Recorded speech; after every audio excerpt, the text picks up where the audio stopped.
All right, good evening and welcome to this panel discussion jointly hosted by the Chartered Institute of Ecology and Environmental Management, CIEM, the Royal Society for Biology, RSB, and the Institution of Environmental Sciences, IES. Tonight, we'll be looking at the COP26 Climate Change Conference theme of nature-based solutions within the context of the wider sustainability agenda, especially the upcoming COP15 for the Convention on Biological Diversity, the lens of nature and nature-based solutions, and the importance of nature as a key element of both high-level discussions. So that's our starting point, but I know that we'll have a chance to discuss a whole range of the interconnected issues associated with these topics.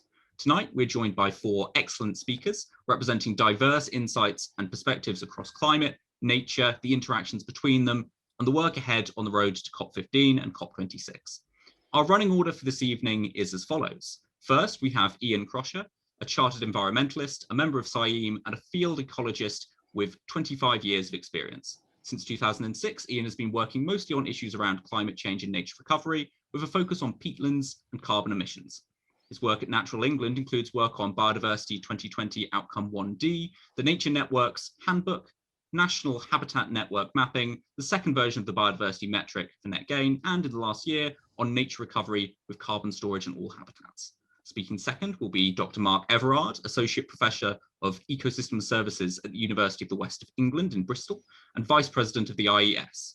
Mark is a scientist, author and broadcaster with active research, policy, development and practical application of ecosystem services dating back over 30 years. Mark has worked in academic, NGO, government and business organisations seeking sustainable solutions as cross-societal.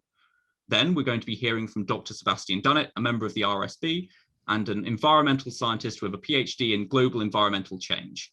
After previous experience at the UN Environment Programme's World Conservation Monitoring Centre in Cambridge, he now works at the coalface of nature recovery as an ecologist at Hammersmith and Fulham Council in London. Our final panellist is Georgina Chandler, who works as a senior international policy officer for the Royal Society for the Protection of Birds, covering a broad range of issues across global nature and climate policy and advocacy, with a particular focus on the CBD and UNFCCC processes. Specifically, she is the RSPB's lead for the Convention on Biological Diversity and has been following the negotiations closely for the last 5 years. While the presentations are taking place, do remember that the Q&A function is open to your questions, and we'll be putting those directly to the speakers later on in the event. That said, we'll now hand over to the first of our speakers, Ian Crosher. Ian, the floor is yours.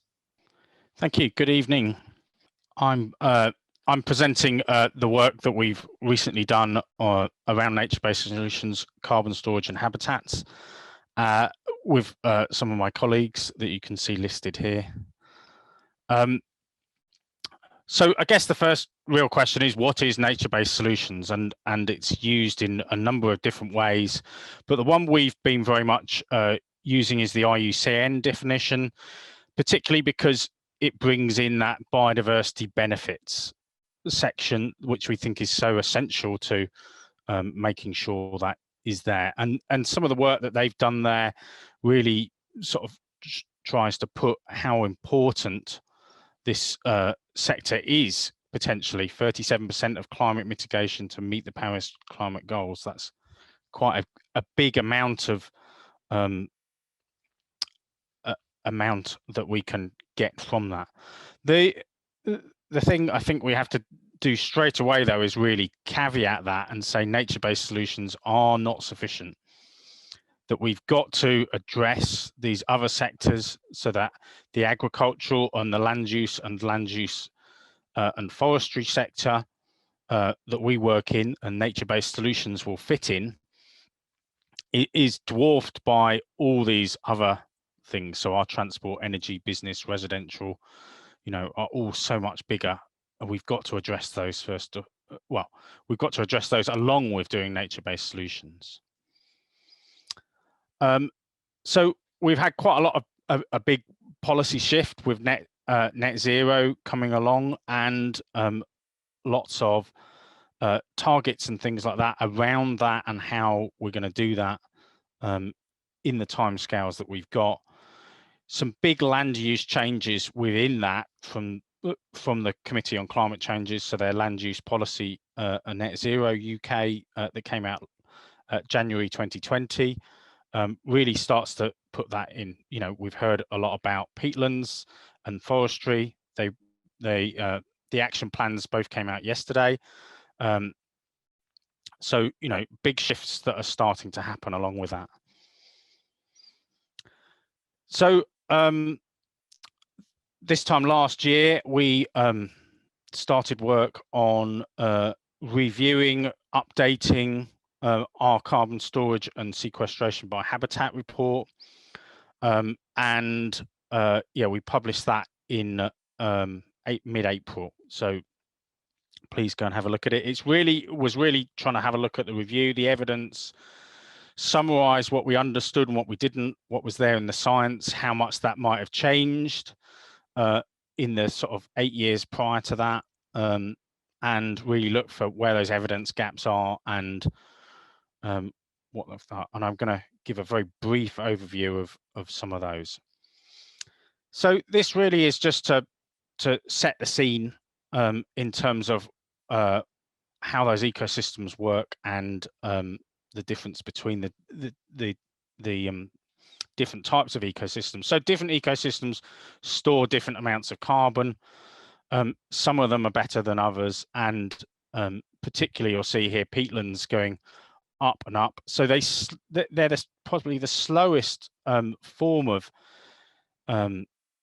sequestration, but they don't ever stop. So they can continue to sequester when they're in good condition. But most of our peatlands aren't in good condition. So woodlands, you know, well established, do very well putting carbon back into timber, and things like salt marsh locking sediments back into a more stable system. But it's worth saying that, you know, even when you've got to that equilibrium, different things and different events, different management can really make a difference and change that.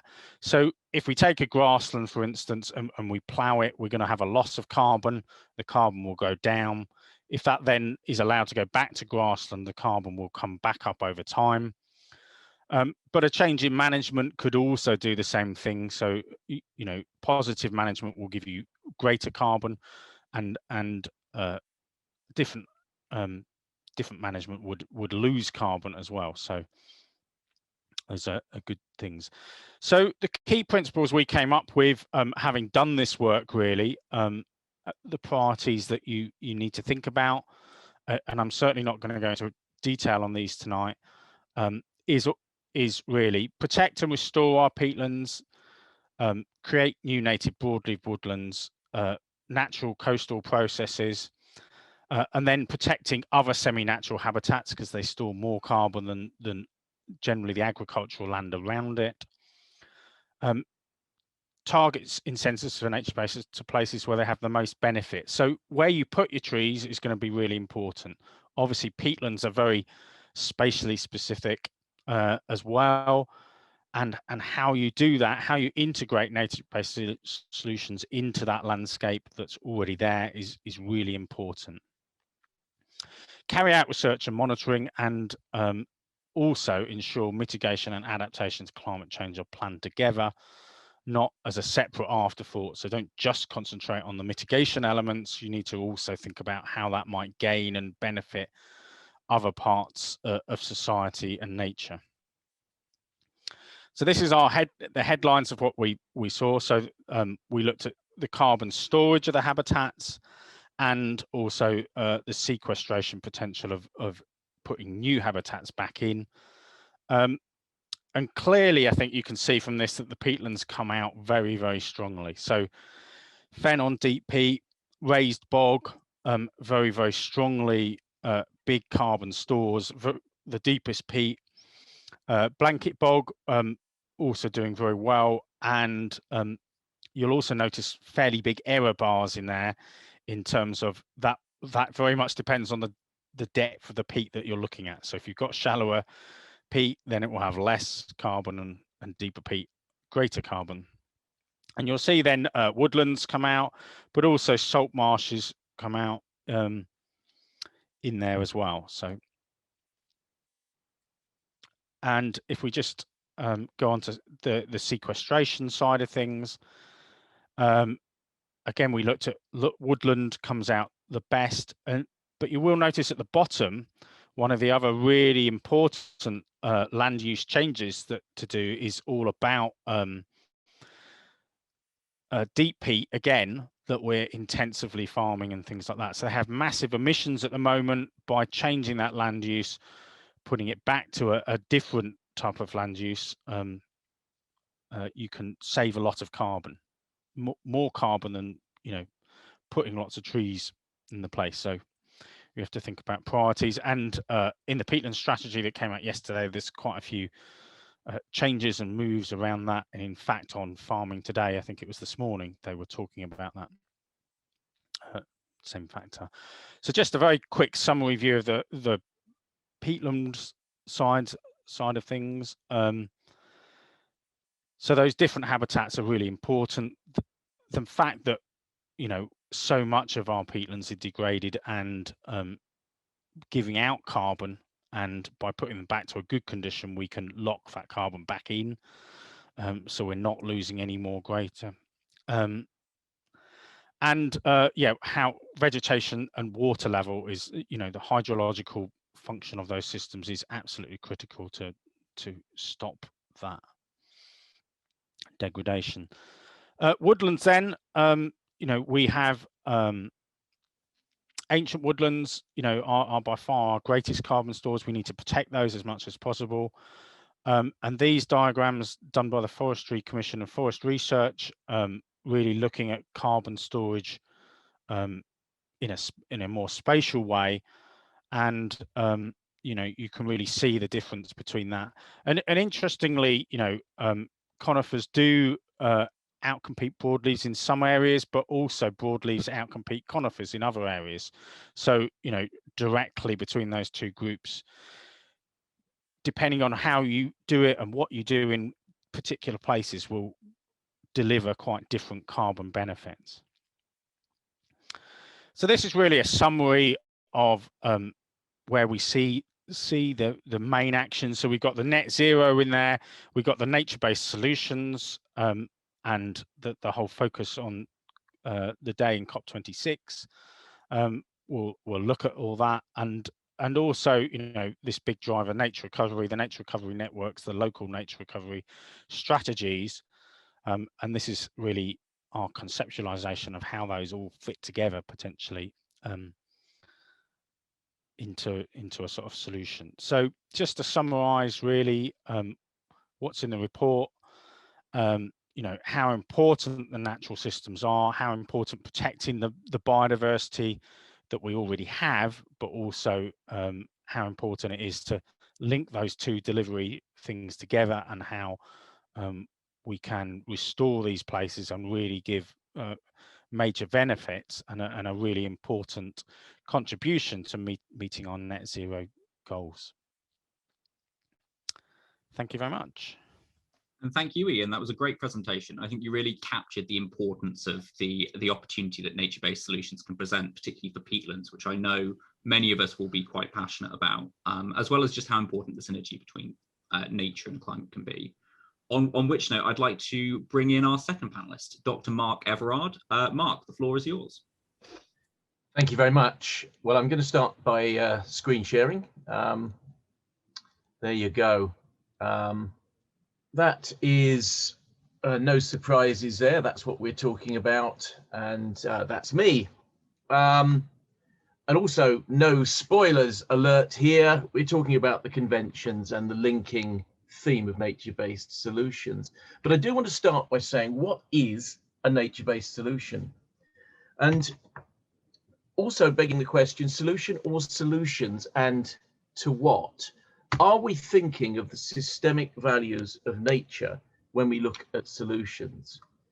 Now, this is a picture of a nature-based solution from Germany from my friend and colleague Rob McInnes, and it's a reed bed, sort of. It's actually a sort of a gravel bed with a green sort of fluff on top, hydrologically disconnected from the landscape, culturally disconnected from the landscape. It's sort of doing one thing. If we do a traffic lights assessment of how much ecosystem service that's producing? Well, it's doing one thing tolerably well, and that's probably the microbes in the gravel bed rather than the vegetation itself. It's reducing BOD and ammonia content in the water, but it's not really doing much for erosion regulation, pollination, all the other regulating services. It's not connected culturally to the landscape. It's not producing provisioning services. It's not producing supporting services. What if we were to look at that desirable service as an anchor service, what we call an anchor service, and ask how can we construct a solution that actually optimizes benefits rather than just takes a narrow technocentric view? We might end up something like this integrated constructed wetland, an ICW in Ingoldsthorpe in North Norfolk. It is pretty, it isn't fenced, it's an amenity, it's biodiverse, it hydrologically buffers, it sequesters carbon, as well as being essentially doing a sewage tertiary treatment function. And just looking at, you know, illustratively the ecosystem service benefits, there's even a little bit of provisioning benefit in terms of people coming and picking flowers and a little bit of wood and whatever, but it's doing a lot of these other regulating cultural supporting services by design, and that's the key thing, it's by design. I've been a sort of long-term champion of SUDs, sustainable drainage systems, but to be honest, they are steps in the right direction, moving slightly outside a historic paradigm. And I asked the question, what else could we achieve? Now here is a slightly underwhelming SUD system that I just grabbed off the internet, no idea where it is. And using our traffic lights, well, it's doing a little bit of the regulating stuff in terms of flow buffering, the classic SUDS cascade of flood risk at source, purification at source, amenity ? Biodiversity ? It's a sort of a could do better SUDS. It's certainly a lot better than a dirty great big pipe that just takes polluted water elsewhere, but it feels like a missed opportunity. How far can we get our nature-based solutions to be as multifunctional as natural systems? Here's a natural wetland, and it's doing a lot of these provisioning services. We can harvest from it. It's buffering flows. It's sequestering carbon. It's doing many, many things. Culturally, it's a valued landscape, and the supporting services, particularly habitat for wildlife, is really very strong. Can we move into a much more systemically connected approach? We're living in an era at the moment where developers are sort of under the cosh of the Dutch N case. Now, you may or may not know what that is. The European Court of Justice ruled in 2019 on a couple of cases that development couldn't proceed without greater scrutiny of the effects of development on nutrient loads to designated sites. And the rhetoric of nutrient neutrality has become mainstream. What does that mean? Well, at the moment, it is holding up massively house building across the UK. There's all sorts of shenanigans between farmers and house developments saying, well, they're getting a lighter load, why are we being punished? But if we take a catchment like the Itchen or the Test discharging to the Solent, there's massive holdups on all sorts of development because of the need to demonstrate nutrient neutrality. Now, developers are coming to people like me and Rob and saying, well, just build us a wetland. That will take the nutrient. We'll buy some farmland. That's an answer to a maiden's prayer. Well, sort of is it? Because we're in that technocentric, fix one thing, it might work, but just ignore what a wetland really is. We have huge potential here to reverse the decline of wetlands. But actually, we're probably just going to have a few what we call reeds in the box. In other words, they do one thing, not particularly attractively. They're fenced off culturally, hydrologically, and they're just a missed opportunity. We should be thinking systemically. We have committed to that under the CBD in '92. We still don't do it anywhere near. This idea of systemic solutions is something that's been around for a while. Low impact technologies using natural process to optimize benefits across a spectrum of services. So yes, there's always a driver, and it might be nutrient neutrality, it might be flood risk, it might be pollution control, it might be amenity, nature conservation, fish recruitment. But how can we use nature rather than a very narrow framing of nature-based solution to optimize benefits where possible across as broad a range of services as we can? So taking where we are with carbon and climate and biodiversity, sort of the linking thing between the two conventions, how else can we consider other values beyond the really utilitarian? Regulating services, can our solutions, where we plant woodlands, where we regreen formerly ploughed land, where we implement peatlands and salt marshes, what jobs can it do for air quality, hydrology, the populations of pollinators and pest predators? What can it do for soil formation and nutrient cycling in the supporting camp? Culturally, can it be an amenity rather than fenced off, with employment, valued landscapes, spiritual, recreationally important landscapes? And can we get some form of provisioning from it, be that food, medicinal plants, biochemicals, ornamental resources? We have this amazing opportunity of ELMS, environmental land management schemes, and the 7-year transition came in with the Agriculture Act, which got royal assent on the 12th of November last year, under the mantra of public money for public good. What does public good mean? Does it mean doing one thing and ignoring the rest? Or can we optimize the good? Now, I was pretty unimpressed that the Agriculture Act was meant to be a partner with the Environment Bill. There's no connection in the Act at all with the Environment Bill, and there's no mention of the 25-year Environment Plan. And given 70% of our land is farmed, I think, that's not a good sign. So are we moving in a systemic direction, optimizing the benefit of the way we subsidize land uses? Or are we just trapped in this narrow, non-systemic, let's do one thing and call it an ecosystem service, ignoring the fact that the word system is embedded in the word ecosystem services? Are we putting old wine in new bottles? Concluding provocatively, because that's kind of what I do, sustainability isn't enough. The way we've defined sustainability in the past has generally been a sort of fairly anachronistic, being a bit less crap than yesterday, lightening our load on nature. But we have to move so much beyond, because we live in a highly degraded planet where, for example, 96% of the mammalian planet biomass on Earth is humans and livestock. Only 4% is wild mammal. So there's an urgent need to rebuild a very damaged inheritance in which we've been culpable of ecosystems and their services, if we want those services to support us into the future. And that does mean linking across all policy areas. How we plan our transport infrastructure. At the moment, we mainly cut across catchments and then wonder why it floods. Well, we have to think in terms of using natural process, in terms of security of our supply chains. And we see things like Forest Stewardship Council, Marine Stewardship Council moving quite nicely in that direction.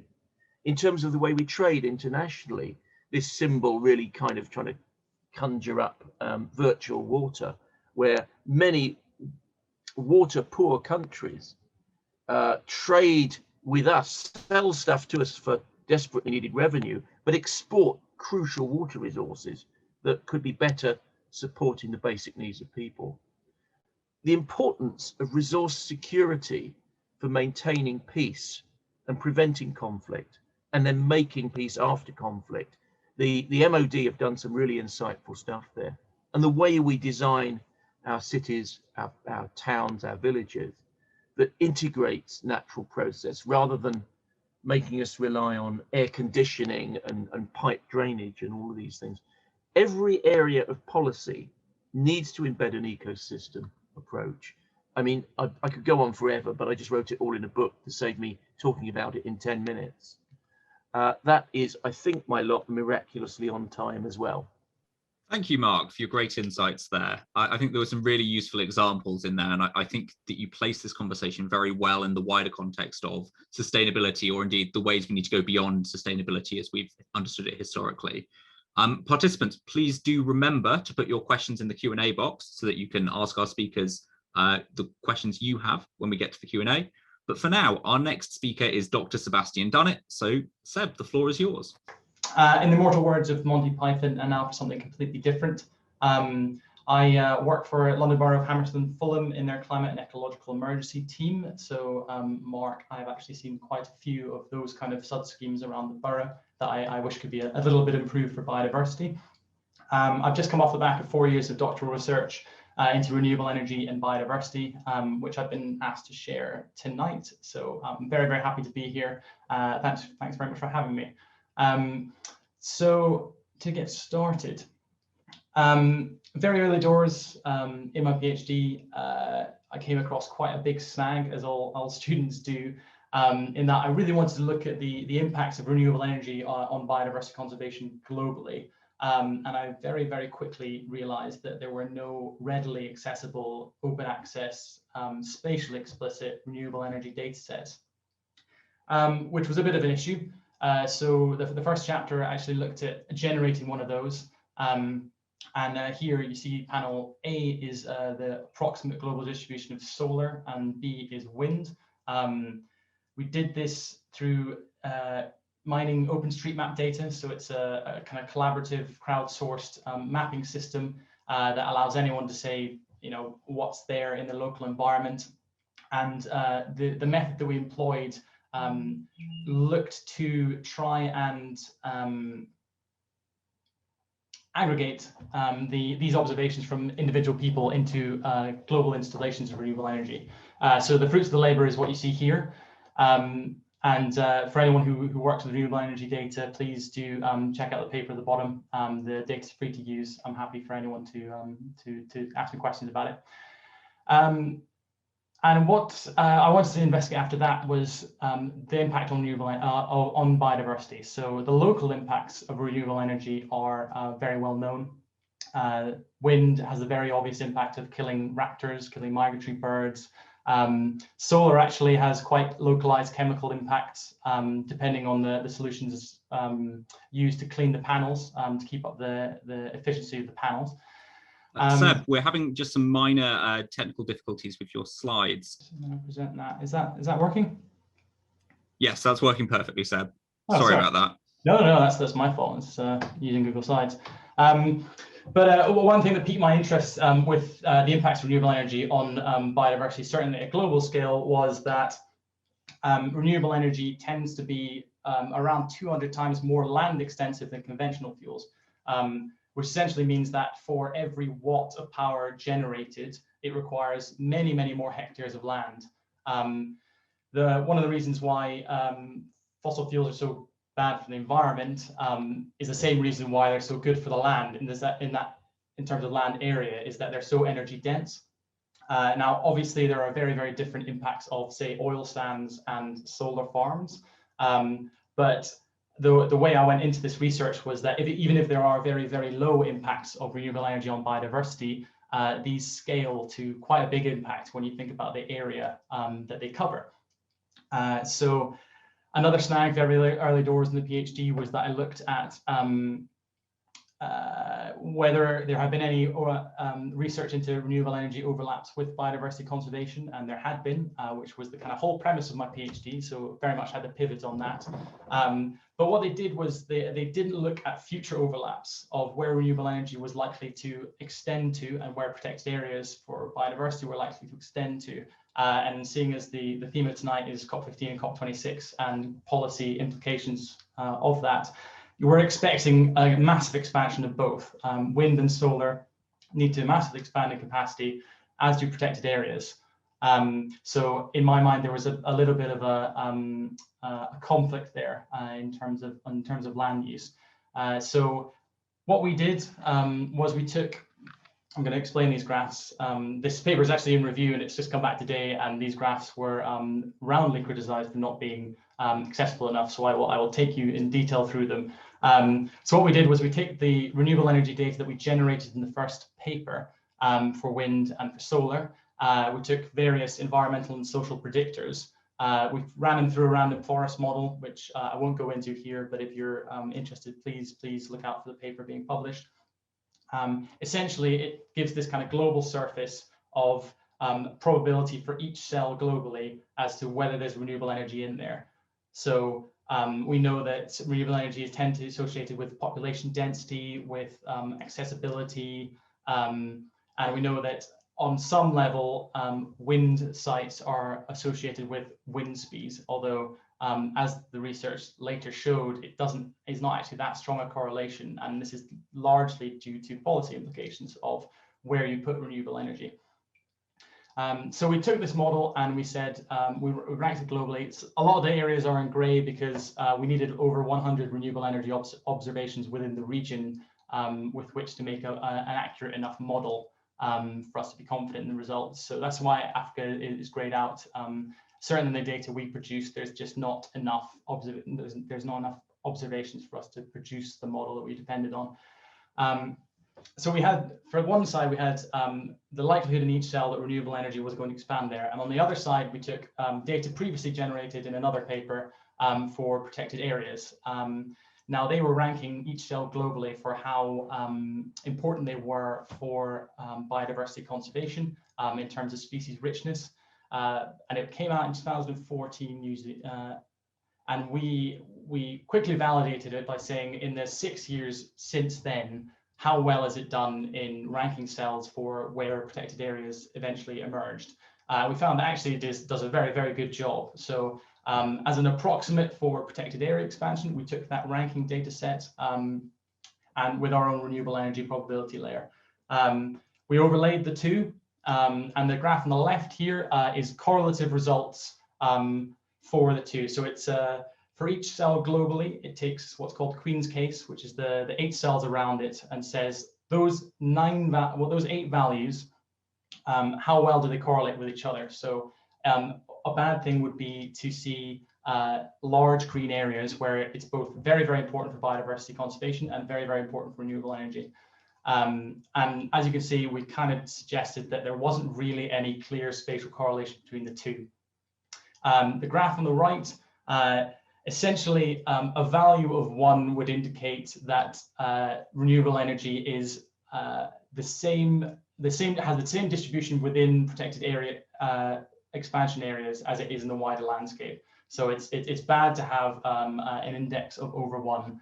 And the results showed that essentially in Europe is largely the driver of overlaps of protected areas in renewable energy. Like I said, these were very much criticized for their lack of accessibility. So if you want any more explanation, please do get in touch. Our conclusion from it was largely that concerns with biodiversity conservation should not hamper renewable energy rollout.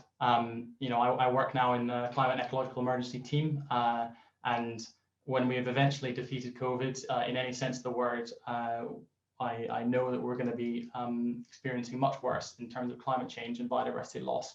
And our conclusion from the paper was that previous research that had highlighted a risk of renewable energy rollout to biodiversity conservation would hamper our ability to reach climate goals. And there's, you know, the reason is largely the evidence produced in the paper, but there are other factors that we should probably take note of. Renewable energy technology is changing rapidly. So we now have vertical axis wind turbines, which have less impact on biodiversity. Renewable energy is largely associated with human land systems. So in the expansion, just by random land change from human impacts, there's more land going to be available for renewable energy to site. This whole research really depends on, you know, the efficacy of protected areas in themselves. There's been a couple of papers recently that's questioned that and whether indigenous populations might have looked after land better than protected areas had. And finally, the co-location of renewable energy and biodiversity conservation is one that's always brought up. Offshore wind farms tend to exclude some of the more damaging impacts on the environment, like fishing, and the same is true of large installations on land. And I think that's me coming up to the end, so I'm going to finish there and say thank you. If you want to get in touch about the paper, first email address. If you want to get in touch about climate emergency and working with local council, second address. Thank you. Thank you, Seb. I think that was a really insightful presentation. You promised us something different, and I think you absolutely delivered there. I think given the high political sensitivity around these two complex agendas, it's helpful to see how possible it is to pursue sustainable climate action and renewable energy in particular, while still protecting nature. I think there's some great evidence in there for how we can overcome perceived challenges in terms of the spatial issues and land use. And as our attention shifts increasingly towards these policy implications, our final panelist for this evening is Georgina Chandler. So Georgina, the floor is yours. Great, thanks, Joseph.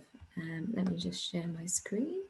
Okay, well, thanks very much for having me. I'm Georgina. I work for the RSPB, which is the Royal Society for the Protection of Birds, in the global policy team. So zooming out quite a bit to talk about how nature and climate are interacting in the global arena this year and the opportunities that that brings. So this year, we know that more people than ever have become aware of the interconnected nature between people, nature, and climate. On the left, we've got a graph from the World Economic Forum Risk Report that shows basically that biodiversity, natural resources, human environmental damage are increasingly rising on the agenda of governments, of economic sectors within government as well, and also on the minds of people. A recent YouGov poll shows that the coronavirus outbreak, 81% of people agree that it shows the importance of protecting and restoring nature. We're quite familiar with graphs like this as well. So this is the Living Planet Index showing a decline, a steady decline in species populations from 1970 to 2016. So how do we turn kind of trends like this into trends like this? How do we go from being negative all the time, trying desperately to halt the loss of biodiversity, into a situation where we are aiming to halt and reverse the loss of biodiversity by 2030? So 2020 was supposed to be a super year for nature. And when you work in the global convention space, the end of a decade tends to be basically everybody loves the end of a decade. It tends to be a moment for uplift and renewal. It tends to be the time when lots of agreements are coming to an end and new ones are being negotiated. And 2020 was no different in that respect. So we had several global agreements that we were expecting last year that have been postponed to this year. So just to highlight a few of those, the UK is hosting the G7 in June, and there'll be a climate and environment ministers meeting as part of that. We're hoping that there will be some concrete commitments that come out of the G7 for nature and for climate on financing, for example. We've also got the IUCN World Conservation Congress in September, which is a huge opportunity for the science community, the NGO community and governments to get together and exchange experiences, views, and vote on decisions around nature. And then I will come back to the Convention on Biological Diversity. We're expecting a conference of parties in October, which is where all of the governments of the world get together and agree, hopefully. And we've got the UNFCCC COP in November, potentially. So normally, if I was in a room giving this presentation, this is when I would ask people who has heard of the UNFCCC, and then I'd ask everybody who has heard of the CBD, and 9 times out of 10, unless I'm giving a presentation to my colleagues, most people put their hands up for the UNFCCC, not so many people put their hands up for the CBD. So just a little bit of background about what the CBD is. So the Convention on Biological Diversity was formed at the same time as the UNFCCC. It is the global nature agreement. It aims quite literally to save life on Earth. And it's something that nearly all governments of the world are signed up to and committed to. And they are committed to developing what we call national biodiversity strategies and action plans and reporting their progress against these. So currently we have a global set of 20 targets called the Global Aichi targets, which cover issues from protected areas to species, to money, to tackling the pressures and drivers of biodiversity loss. And they came to an end in 2020. So we're now at the process of negotiating the new set of global targets, which will take us all the way through to 2030. And we're in the middle of that negotiating process. And the COP in October will be where we agree and we finalize that new global biodiversity framework. So how's the UK done in the last decade? So this is a little table I made. I'm quite proud of it, actually. And you can read more about our assessment of the UK's progress in our last decade report. But as you can see, you don't need to know the details. There's a lot of red and orange. Basically, we've not done very well over the last decade. I've highlighted a few targets there. So for example, target 11 is the target on protected areas, which is one where globally it's recorded that we've made some of the best progress for nature. But some of you who are quite Twitter savvy may have seen the recent report that's come out from UNEP, which says that even though we're meeting some of our percentage targets around protected area coverage, the effectiveness of those protected areas is actually quite poor. So as you can see from the national progress, the UK is reporting green on protected areas, and we've said, well, no, actually it's red, because even though you're saying you're protecting 17% of UK land and above, only our calculations estimate only 5% of that is actually effectively protected for nature. So we're not doing too great over the last decade. This is also a recent assessment that we did in partnership with the Natural History Museum that shows the UK compared to the other G7 countries, which is particularly topical ahead of the meetings in June, and shows that, yeah, confirms what we know through the State of Nature report and through other studies, that the UK is one of the most nature depleted countries in the world. Not only our biodiversity is suffering quite heavily, our impact on the world is also incredibly great as well. So we published a report with WWF called Riskier Business, which calculated the UK's overseas land footprint. And for these 7 key commodities that you can see in the diagram, we calculated we need 88% of the UK's land area to satisfy our demand for those commodities. So not only as a country do we have a responsibility to our domestic nature, we have a responsibility for our impact on other countries' nature, and also our position with the G7 and with COP26, we have a responsibility to lead for nature diplomatically as well. So what do we actually want from this CBD post-2020 framework, and why will this be different? So some of the key issues with the previous framework were that we didn't have a system where we could compare countries against each other. So countries would submit these national biodiversity strategies and action plans, but they could do it any way they liked. There's no standardized template for reporting. There's no standardized way of doing it. So we can't compare how the UK is doing against Germany or how the UK is doing against China, which is something you can do for processes like the UNFCCC to some extent. So we'd really like to see better monitoring, reporting and evaluation, which will make a big difference to the accountability and transparency of the process. But some of the key things we'd like to see is by 2030, a nature positive missional goal to halt and reverse the loss of biodiversity by 2030. So an ambitious 2030 target, if you remember that first graph I showed of things starting to recover, not just halting things slowly getting worse, which is what we always seem to be aiming for. A 2030 set of goals to prevent extinctions, recover species, and retain and restore habitat quality and extent. A prominent target by 2030 to effectively protect at least 30% of land and seas. And action targets that will tackle those key pressures and drivers of biodiversity loss, like our footprint that we demonstrated in the previous slide. And all of this needs to be backed up, of course, by the resources and the means to implement these targets. Lots of countries face many challenges in implementing biodiversity targets, so we need to support them in being able to do that. Again, just a refresher, we want to see things going up again.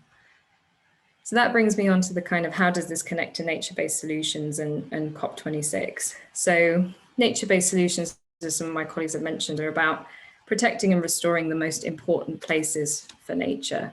And that benefits climate, as we've seen demonstrated. I think one of my colleagues also mentioned peatlands being a particularly important place in the UK for for carbon sequestration and storage.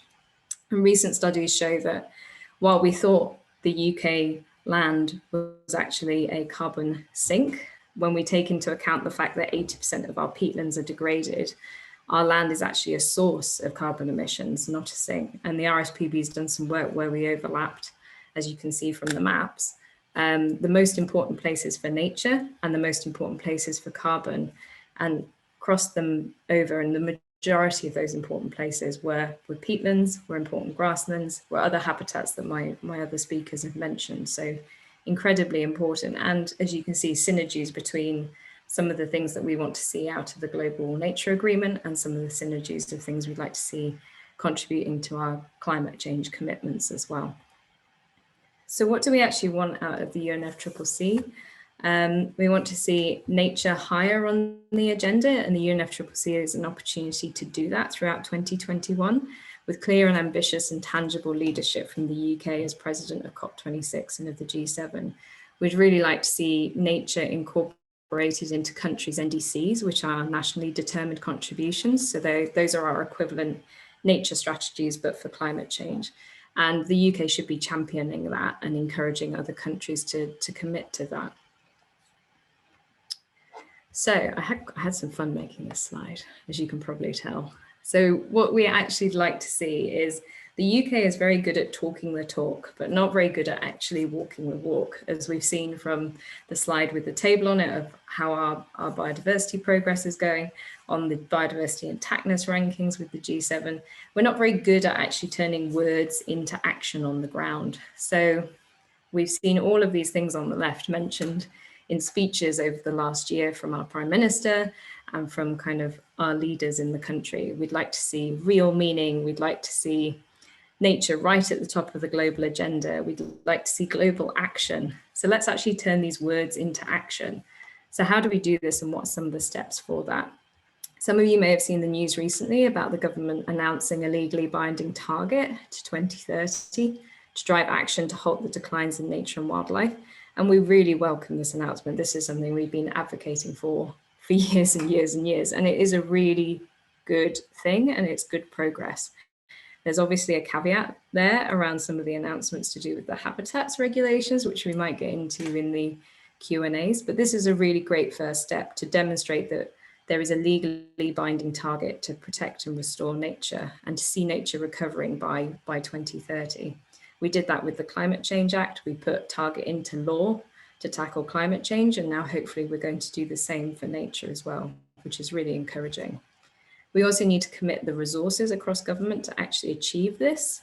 We need to fundamentally reform agriculture, food, production and consumption policies, our footprint, as well as how we do things like ELMS here, and really realize the massive synergies between the potential of connecting nature and climate, both at the diplomatic level, because we both conventions want the same things. We want to protect nature, we want to restore what we've lost, and that has benefits for the CBD and for the UNFCCC. So let's realize that there are synergies there and make sure that we're championing nature across both.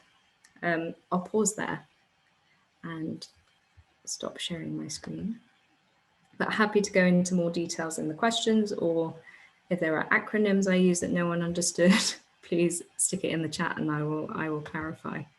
Thank you.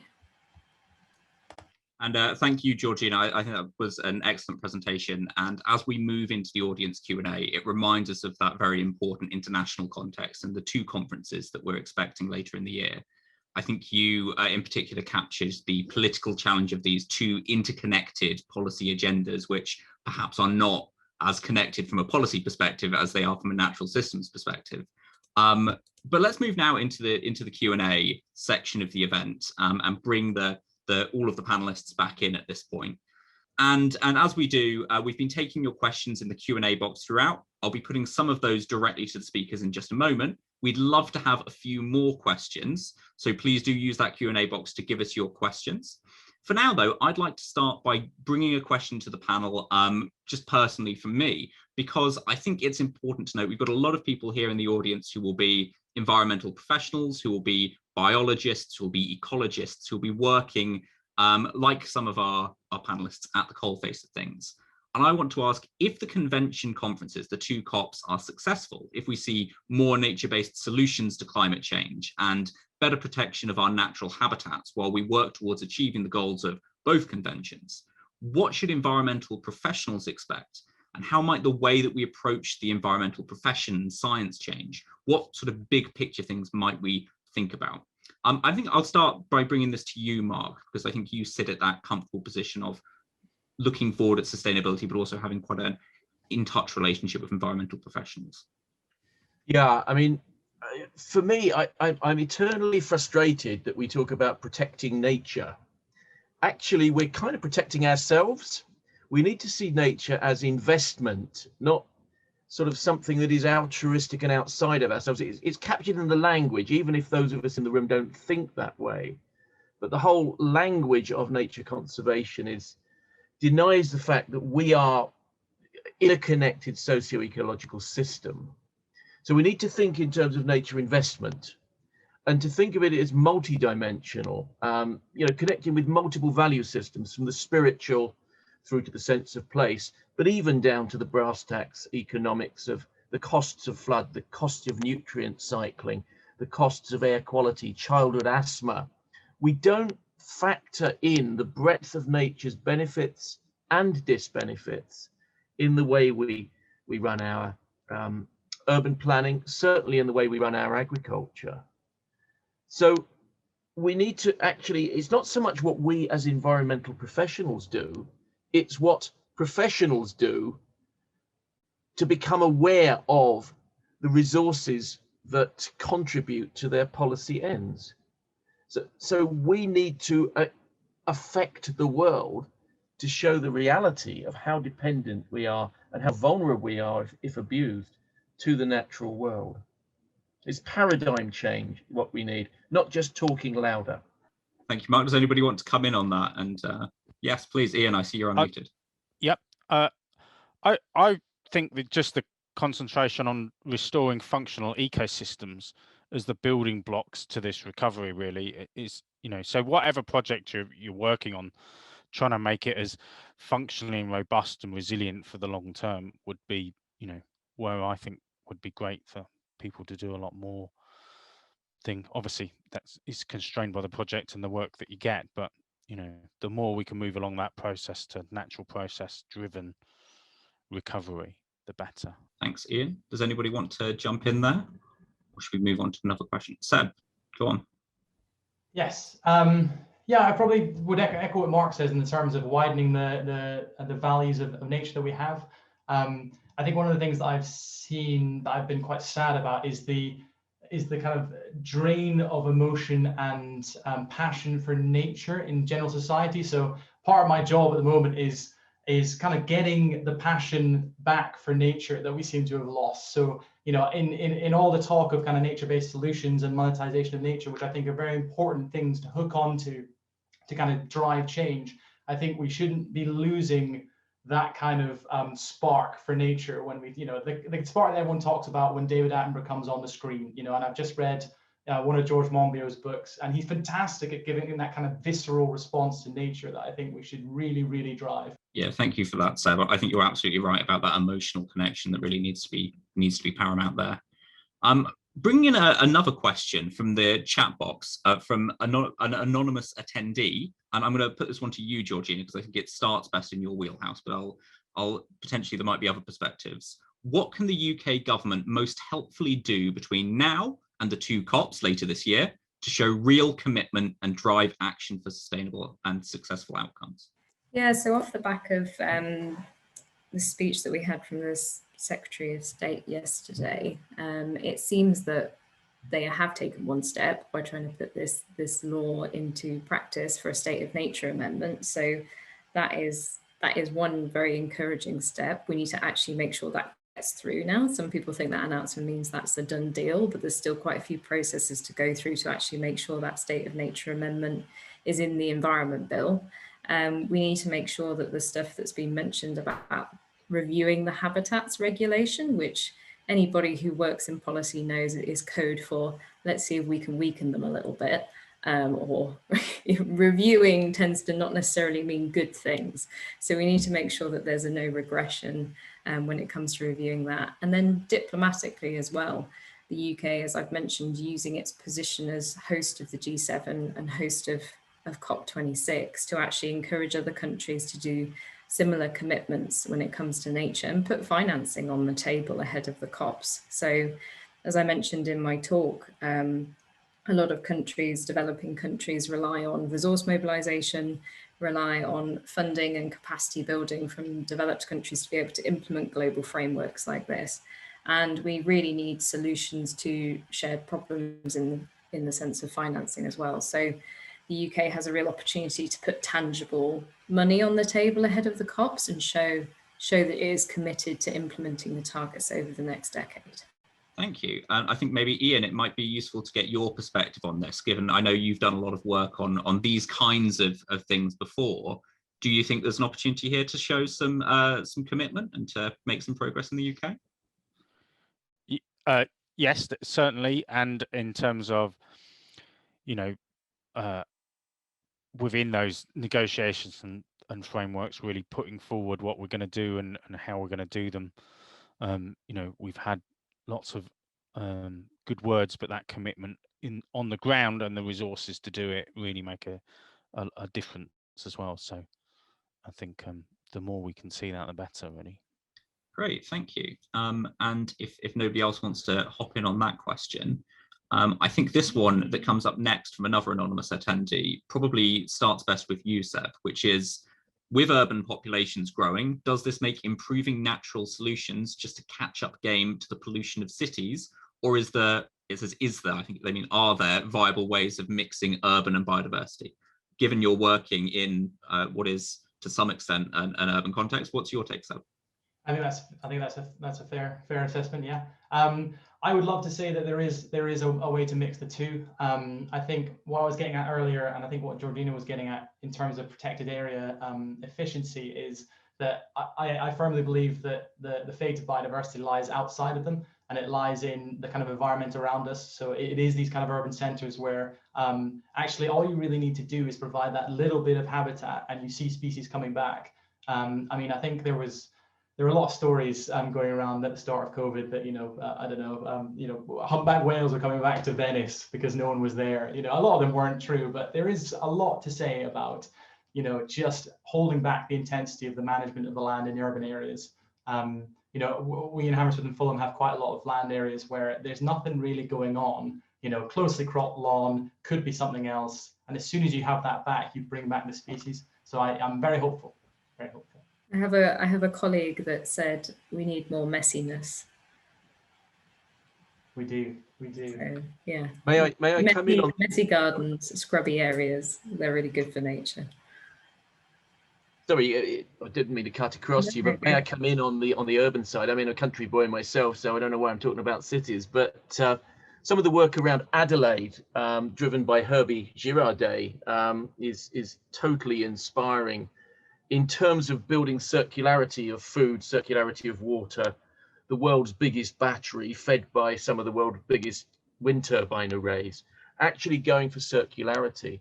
Because we have this absurd situation. For example, the lower Yangtze and the lower Yellow River in China have eutrophication problems. Those nutrients are coming from pigs. The feed from the pigs is coming from Brazil, where rainforests are being razed to the ground. And so the nutrients that are coming from Brazil are polluting the estuaries in China. We have lost circularity. Now, nature is circular, and building circular thinking into the way we run our cities, into the way we run our towns and little villages like where I live, it becomes absolutely essential. Otherwise, we are pillaging the world. And we in the UK, the instigators of the Industrial Revolution and the Age of Empire, which was founded on raping the world because we depleted our own resources, have sort of spread this idea that there is always somewhere you can grab more resource and dump more waste. And that's the thing that we've got to break down. And it's most concentrated in urban centres, which reach out to global hinterlands to sustain a way of life based on wasteful linear systems. So, I mean, Herbie Girardet's stuff, looking at the circularity and moving on to real big change, is inspiring, because that makes space for nature rather than degrading nature in the wider global space to feed an urban hunger. Those are all really useful perspectives. And as you talk about circularity, Mark, and I noticed you picked up on the agricultural context in particular, and I remember seeing in your presentation you talked about ELMS. Antonio asks, quite a small question with perhaps quite an easy answer. Could the stop of subsidies to farming, fishing, etc., help in conservation of biodiversity and mitigation of climate change? So a small question with perhaps quite a big, far-reaching answer. But it does depend what you're subsidizing. I mean, you know, that's the question. And also, are the subsidies hypothecated? And if they're not, then they're probably a waste of time. The principle of hypothecation is tax the bad, recirculate the money to the goods. Now, kind of what happened at sort of 10 years ago and more was environmental taxes were raised as the great goal, except there was no hypothecation. So they didn't drive the good. Now, the best example is the German energy vendor program, where, you know, polluting energy systems were taxed, and that went into feed-in tariffs and all the rest. That's a perfect example of driving a transition through finance. A good model, and there are good subsidies and there are stupid subsidies. And paying people just to own land, which is what we've done historically, is a stupid way of doing it. And we have to, all of us, be very careful that the 7-year transition into ELMS doesn't just resolve into feudalism, which is the former subsidy, where taxpayers' money, take from the poor, give to the rich who own all the land. We accepted feudalism as the norm. We have to challenge that. We have to be the activists for nature in looking at the way fiscal and all these other big picture reforms are happening. We have to stand up and be loud and proud. Yeah, I can jump in as well on the subsidies point, because yeah, as Mark said, it depends what you're subsidizing. The CBD is hoping to agree a target potentially to eliminate harmful subsidies, because globally we're in a situation where the amount of money we spend on nature and conservation, I think, is outweighed twofold by the amount that we spend on destroying it. So while you're cutting down more than you're boosting up, it's always going to go downwards. The trend is always going to go down. So we can't begin to kind of protect and recover nature if we're constantly subsidizing destroying it. And the same for the ELM scheme in the UK that Mark mentioned as well, is we hope that is spent on public money for public good. So is spent on positive action for nature across the landscape, as Seb said as well. The real wins will be, can we sustainably manage the rest of our land, as well as protecting the most important places for nature? And we have a question, perhaps capturing some of that element of how we use our land, from another anonymous attendee. And it's one of the other contentious ones in the nature conversation, is rewilding or fully sparing certain areas of land from human use at odds with the need to reintegrate with our ecosystems in a sustainable manner? And the attendee helpfully says, in other words, should we fully rewild certain areas and heavily use others for agriculture or energy production? Or should we seek more of a balance and integrated distribution of human use of land and sea across all areas? So perhaps, Ian, you might have a quick perspective. I see a smile on your face. That's because I think it's an extremely tricky question to answer effectively. And in fact, I input into a project with the RSPB that really tries to understand that question. So the land sharing, land sparing sort of question about, you know, should we spare land for nature that delivers more, or should we share it with the food production that we get, is a key one. And I actually think that is a combination of both of those would be the best outcome. Either one or other in so many places wouldn't work. So depending on the location, it really depends on the right solution for that place. So you know, I don't think there was a one thing. Yeah, it would be great that we had big areas of of more improving nature, rich areas, as well as, you know, small areas within a farmed environment and, you know, other land uses, the urban as well. Thank you. I'll bring you in a minute, Mark. I do want to come to Seb first, though, because I know you have an interest in how we use land and potential trade-offs. So I want to give you a chance to come in, and then we'll bring in Mark in a moment. Thanks. Yeah, I mean, you know, obviously the age-old question, and as Ian says, there's no real right answer to it. So I'll say personally, I can say I'm probably quite well to answer this, good to answer this, because I used to be all for land sparing, only because the rise of urbanization meant that land use was only ever going to get more intense. So my reasoning was, as urban areas became more intense, you'd need more intense land elsewhere to settle that. Like Mark was saying, this kind of linear system that urban cities require. But I've since shifted to land sharing. I'm all for land sharing now. Like I said, in a kind of urban borough, you can really see that these little changes that people make as on an individual level aggregate to something better.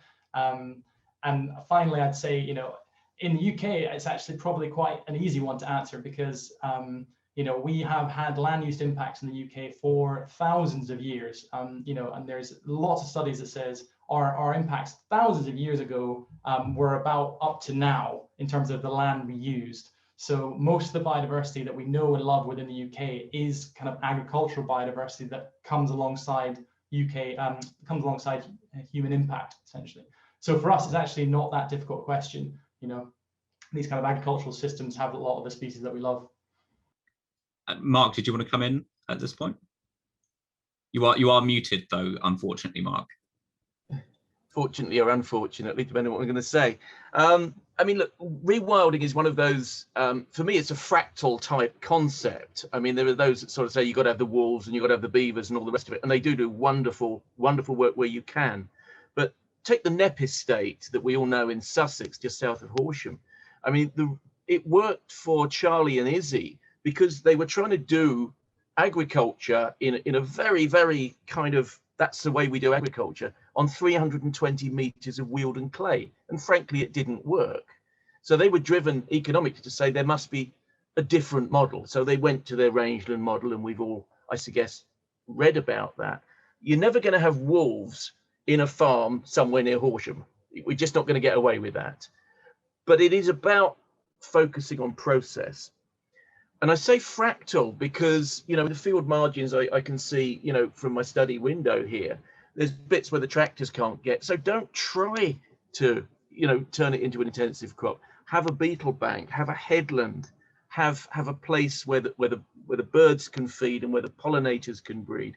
We can bring that sense of natural function into even quite intensive landscapes.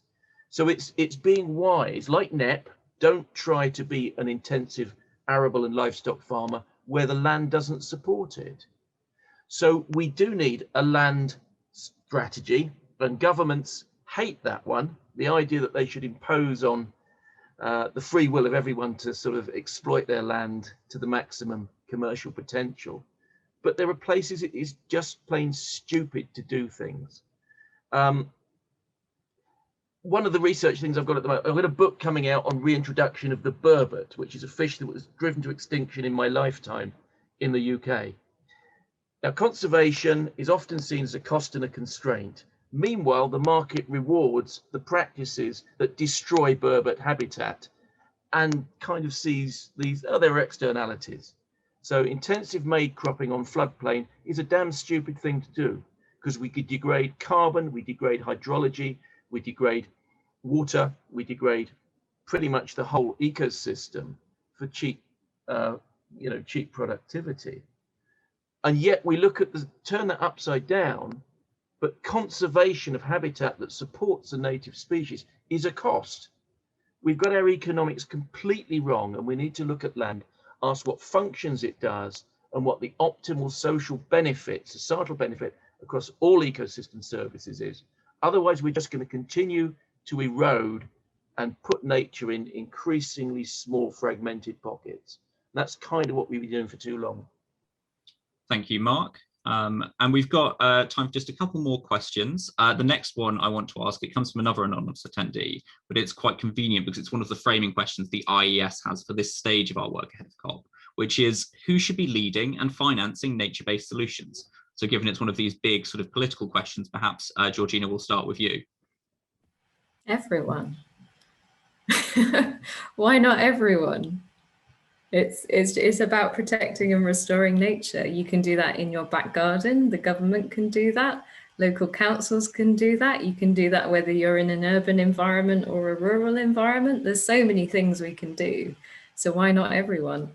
That's my solution to that. That's my challenge back to everybody. Yes, I think you're going to get no complaints for that answer, Georgina, amongst the rest of us. So I'll bring us on then to a question that Philip asks, which is, what needs to change with our education to create the paradigm shift that Mark talked powerfully about, but I think that to some different extents we've all spoken about. So we'll start with you, Mark. What's your perspective? We need to kill specialists. I mean, not kill specialists literally, but the idea that we train engineers to engineer, and engineers, I used to think they were stupid because, you know, they come up with something that destroyed the ecosystem, but they were trained to answer a narrow question. Now, everyone needs to be a systems thinker in the future. The way we produce food, the way we run our military, I know our defense needs to be more cognizant of the roots of instability, which are often ecosystem degradation and natural resource insecurity and competition, the way we plan our infrastructure, the way we plan our cities. So we need to be systems literate, and that does mean ecosystems literate within that framing. So we need to get into our education system and say that served us for the Industrial Revolution era of our lives, which was predicated on liquidation of assets to make profit quickly within narrow specialisms, and brings systems thinking into every walk of our education, because otherwise we're just going to be training people to trash things. Does anybody else want to hop in on that? Yeah, I started my career in environmental education, and yeah, just access to nature, just having kids out in nature and learning about it and exploring and discovering it itself, I think is the most, you know, powerful thing. You know, we should have field trips, you know, out to different places, different environments, you know, outdoor activities, all of those things that get people out in nature. It doesn't have to be directly studying it, but anything that gets them out into wild, amazing, wonderful places is just, you know, great for getting them to understand and appreciate it. Great, and I think between you as well, it would be, I think, quite a good question to end on. So naturally, I'm going to ask one more, which is, and we'll perhaps start with you said for perhaps obvious reasons. An anonymous attendee asks, what can be done at the local and devolved government level to bring policy change on the ground off the back of COP15 and COP26? I think, yeah, it's about vertical integration of implementation of these global agreements that we have. So Harrison and Fulham recently signed what's called the Edinburgh Declaration, which is just basically lots of local authorities around the world getting together and saying to nation states, involve us more in these negotiations, involve us more in the process, because at the end of the day, we're the ones who are implementing it. You know, you say, who's going to finance nature-based solutions? Well, I could tell you that the council does not have any money to be doing that. So, you know, there needs to be this kind of tie-in to from local authority to regional level, from regional level to national level, from national level to international level. And I think that's the thing that we're currently missing. And in my opinion, that's why we missed the targets the last time. Thank you. And any more perspectives on the local and devolved level?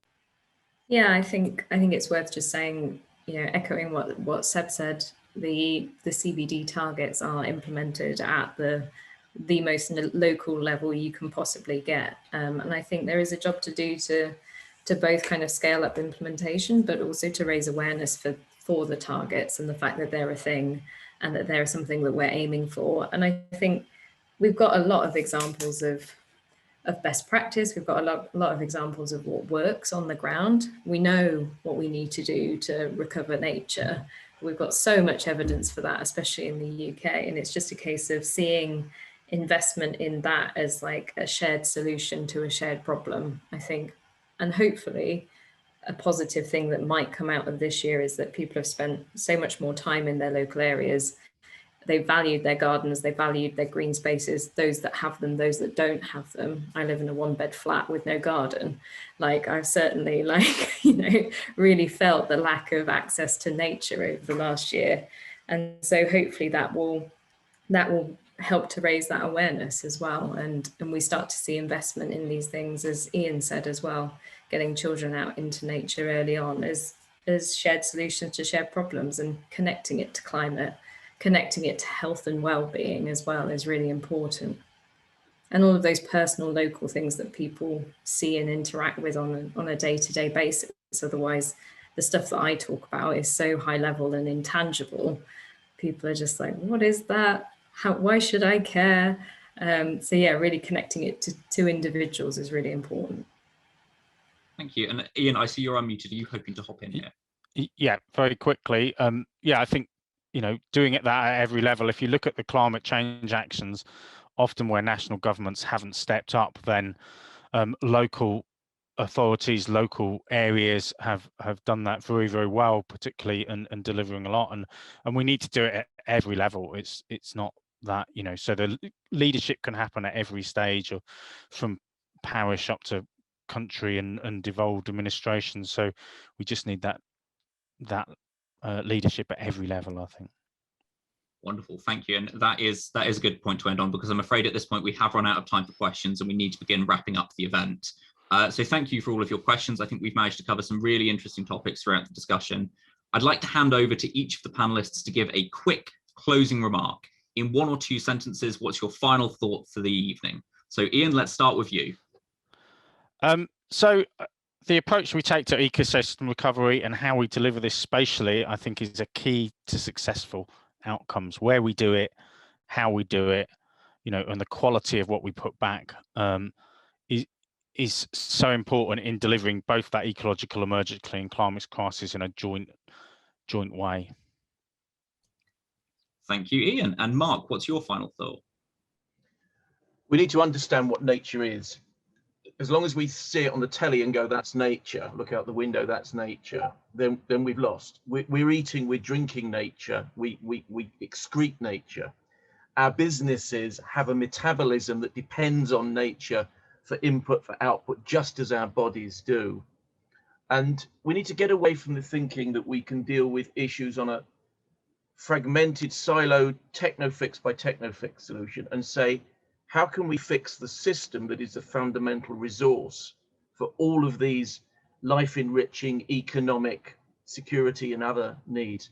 And we need to recognize that we need to rebuild this very damaged legacy of nature as the very root of our security, our opportunity for the future. Thank you, Mark. Seb, over to you for your final thought. I'd probably echo what Ian says in terms of nature-based solutions, and just making sure we have the right thing for the right people in the right place at the right time. Just always remember that things are contextual and they have to be in the right place. Thank you, Seb. Georgina, what's your final thought for this evening? That we have a real opportunity to turn rhetoric into reality, to secure an ambitious global deal for nature for the next decade, and to implement that at all levels. I think that's something this talk has really highlighted, is that this covers right from the broad global scale all the way down to people's back gardens. So yeah, I think I'll leave it on that. Thank you, Georgina. And thank you again to all of our panelists for what I think has been a fascinating and really engaging event. I'd also like to thank everyone who attended today and asked questions, as well as one external thank you to Wildlife and Countryside Link, who helped source one of the speakers for the event. Finally, I'd like to thank the 3 organisations who made this possible: RSB, CIEEM and the IES. If you're interested in the work of our organisations, you can look forward to the following, which is all coming up soon. From RSB's perspective, Parliamentary Links Day is the largest science event on the annual parliamentary events calendar. It's organised annually by the Royal Society of Biology on behalf of the science and engineering community to strengthen dialogue with Parliament and provide MPs with a more rounded understanding of the scientific issues we face. This year's theme is science and climate change. The event will be run online on the 22nd of June. Further details on registration and the programme will be available soon, so check out RSB for that. They're also running 2 relevant online panel events this year as part of their Policy Late series. Those will focus on food policy, including themes of climate and biodiversity, on the 4th of October during Biology Week, and on ocean biodiversity in November. Again, further details and bookings will be available soon. Finally, RSB's special interest group, the Natural Capital Initiative, is planning an online meeting later this summer on natural capital and health, including biodiversity aspects, following recent online events in collaboration with the Dasgupta review team. Further details are on the NCI web pages and social media. RSB is also, in case you're interested, currently drafting a response to DEFRA's consultation on environmental principles, following their response to the consultation on environmental principles and governance in 2018. And you can browse the content of RSB's flagship magazine, The Biologist, online for interviews, features, and opinion across the biosciences, including a focus on climate and biodiversity. Some of SciEM's key activities leading up to the 2 COPs are that they will be releasing a statement on both COP15 and COP26, setting out SciEM's recommendations for delivery of the 2 agendas and the need for climate and biodiversity targets to be complementary. SciEM will also be undertaking a round of engagement with MPs to highlight those recommendations, and they will continue providing their advice to SciEM members on how to address both the climate emergency and biodiversity crisis through their Action 2030 project. Finally, SciEM will be engaging their student and early career members through an event focused on COP26. And then finally, from an IES perspective, ahead of COP26, we're using our platform to bring together networks, organizations, and experts from across the sector and the profession. We're hoping to increase awareness in policy communities of key discussions and consensuses from the perspective of environmental science to support evidence-led action. So our work has been organized across 6 themes: sustainability, transformation, adaptation, which is the one we're in now, green society, economy, and solutions. And as we wrap up that adaptation stage of the work this evening, we'll be moving on to talking about how to make every aspect of our society a green one. If you're interested in the green society stage of our work, we have another event on the 6th of July on paving the way for a green society by upskilling the workforce, and you can sign up right now on the IES website. We also have a webinar on net zero skills in practice, which is coming up on the 16th of June. It's free to attend and you can sign up right now on the IES website, capturing some of the ideas from this evening. And if you think you have a good idea for a webinar or an event, or you're interested in environmental science and you want to collaborate, please do get in touch. We're very keen to amplify the collective voice of the environmental profession and the environmental sector ahead of COP26, just like we've been able to do this evening. So for now, though, from all of us and all 3 organisations behind this event today, a massive thank you again to our speakers and a thank you to all of you for attending, and we'll see you again soon.